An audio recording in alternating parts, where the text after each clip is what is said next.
বন্ধুরা, আজকে বানানো হবে কলা দিয়ে পিঠা।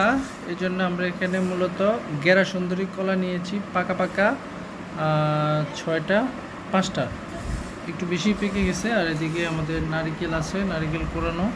এদিকে নেওয়া হচ্ছে চিনি আর হচ্ছে গুঁড়ো দুধ। তো আমরা কার্যক্রম শুরু করে দিচ্ছি, দেখি কিভাবে কি হয়। এগুলোর সাথে এখন আমরা নারিকেল দিয়ে দেব। দাও নারিকেল।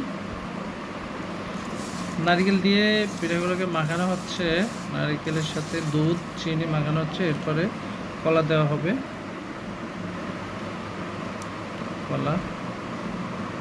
কলাগুলো কিন্তু খুব বড় বড়। হ্যাঁ, কলা দেওয়া হচ্ছে আমাদের। অনেক দিন হয়েছে এরকম পিঠা আমি খাইনি, দেখি আজকে খাবো। বন্ধুরা, এক এক করে আমরা 4টা কলা দিয়ে দিলাম। 4টা কলা দিয়ে এগুলোকে মাখানো হচ্ছে। এরপরে দেওয়া হবে এই যে গুঁড়ি, চালের গুঁড়ি। এটা হচ্ছে দেশি চালের গুঁড়ি, দেশি আতপ চালের গুঁড়ি। না, দেওয়া হচ্ছে গুঁড়ি।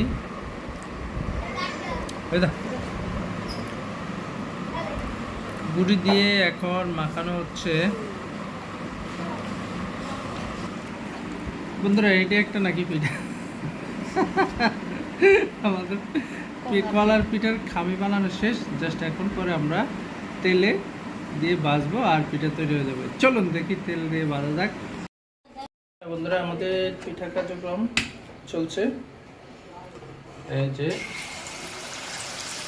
পিঠা দেওয়া হচ্ছে তেলে।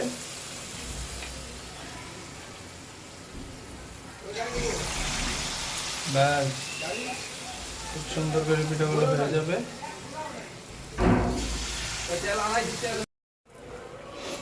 বন্ধুরা, আমাদের পিঠাগুলোতে খুব সুন্দর কালার চলে আসছে।